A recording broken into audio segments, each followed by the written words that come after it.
నమస్తే. అనగనగా ఒక పెద్ద గుహ. అందులో టన్నుల కొద్ది బంగారం, వజ్రాలు, వెండి వంటి ఆభరణాలున్నాయి. కానీ దాన్ని తెరవడం సాధ్యం కావడం లేదు. ఎందుకంటే దాని సీక్రెట్ కోడ్ను డీకోడ్ చేయడం ఎవరికీ సాధ్యం కావడం లేదు.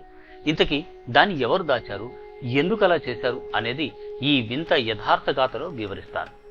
మనం ఒక ఫోన్ వాడుతున్నాం. ఇతరులు ఎవరు దాన్ని వాడకూడదంటే ఏం చేస్తాం? పాస్వర్డ్ సెట్ చేస్తాం, లేదా లాగిన్ కోసం ఫింగర్ ప్రింట్ వాడతాం. ఫింగర్ ప్రింట్ను ఎవరు డీకోడ్ చేయలేరు. ఎందుకంటే ఈ ప్రపంచంలో ఏ ఇద్దరి ఫింగర్ ప్రింట్స్ ఒకేలాగా ఉండవు. అందుకే అది అసాధ్యం. కానీ సింపుల్గా ఉండే పాస్వర్డ్లను హ్యాకర్స్ కనిపెట్టేసి హ్యాక్ చేస్తారు. ఈ పాస్వర్డ్లు మనమే కనిపెట్టామంటూ ఏ విదేశీయుడు చంకలు గుద్దుకుంటాడు. కానీ అసలు పాస్వర్డ్ ఎప్పుడు 2500 ఏళ్ల క్రితం నాడే మనవాడు వాడినట్లు ఓ యథార్థగాథ చెప్తోంది. కాకపోతే అప్పుడు దాని పాస్వర్డ్ అనకుండా సీక్రెట్ కోడ్గా పిలిచేవారు. ఇంతకీ అదేంటో అసలు కథలోకి వెళదాం. అదో పెద్ద గుహ. 2500 ఏళ్ల నాటి అతి పురాతన గుహ అది. బీహార్లోని నలంద జిల్లా రాజ్గిర్లో ఉంది. దాని పేరు సోన్ బండార్ గుహ. దీని రహస్యాన్ని ఛేదించడం ఎవరితరం కావడం లేదు. ఈ అతి పురాతన గుహ ఇప్పటికీ చెక్కు చెదరలేదు. పెద్ద పెద్ద రాళ్లతో అత్యంత పటిష్టంగా నిర్మించారు. ఆనాటి నిర్మాణ నైపుణ్యానికి నిదర్శనంగా నిలుస్తుంది ఈ గుహ.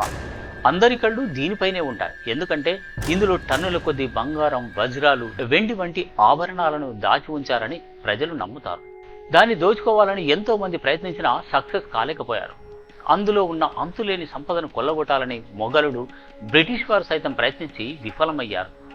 చివరికి ఆ గుహ తలుపులను డైనమైట్లు పెట్టి పేల్చివేసే ప్రయత్నం కూడా జరిగింది. అయినా సరే అది పేలను కూడా పేలలేదు. ఆ గుహ గోడపై రాసిన సీక్రెట్ కోడ్ను డీకోడ్ చేయడానికి 100 ఏళ్లకు పైగా ప్రపంచంలోని ప్రముఖ సైంటిస్టులు ట్రై చేస్తూనే ఉన్నారు. ఆ కోడ్ను డీకోడ్ చేయాలని చాలా మంది కొత్త కొత్త భాషలు సైతం నేర్చుకున్నారు. అయినా సరే దాని రహస్యం ఇప్పటికీ అంతు చిక్కడం లేదు. ఆ కోడ్ను డీకోడ్ చేయగలిగే మొనగాళ్లు మాత్రం లేరు. బీహార్లోని నలంద్ జిల్లా రాజ్గిర్లో ఉన్న ఈ సోన్ బండార్ గుహను మౌర్య వంశ రాజు బింబిసారుడు నిర్మించారని ప్రతీతి. ఇక్కడ 2 గదులున్నాయి. ముందున్న గదిలో సైనికులు కాపలా ఉండేవారు. వెనుక గదిలో బింబిసారుడి భార్య సంపదను దాచారట. ఈ రాజకోటలో జరిగిన పరిణామాల వల్ల కుమారుడు తండ్రి బింబిసారుడిని నిర్బంధించాడు. దీంతో కొడుకుపై ఉన్న కోపంతో ఈ సంపద అతడికి చెందకుండా ఈ గుహలోనే దాచి దాన్ని అత్యంత పకడ్బందీగా లాక్ చేశారట బింబిసారుడి భార్య. అయితే అదే గోడపై ఒక సీక్రెట్ కోడ్ను రాసి ఉంచారు. దాన్ని డీకోడ్ చేయగలిగితే గుహ తలుపులు తెరుచుకుంటాయి. కానీ అదేంటో, అది ఏ భాషలో ఉందో కూడా ఇప్పటికీ అంతు చిక్కని రహస్యంగానే మిగిలిపోయింది. ఆ సంపదపై ఎంతో మంది రాజుల కన్ను పడింది. దాన్ని దోచుకోవాలని 100 ఏళ్లుగా విఫలయత్నం జరుగుతూనే ఉంది.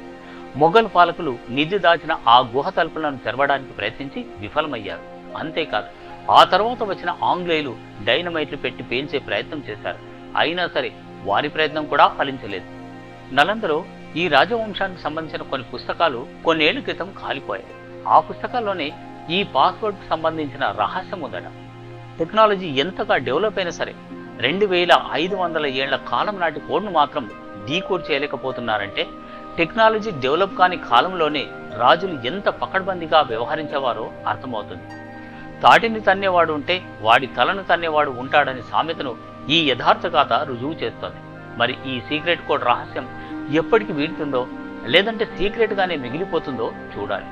నమస్తే.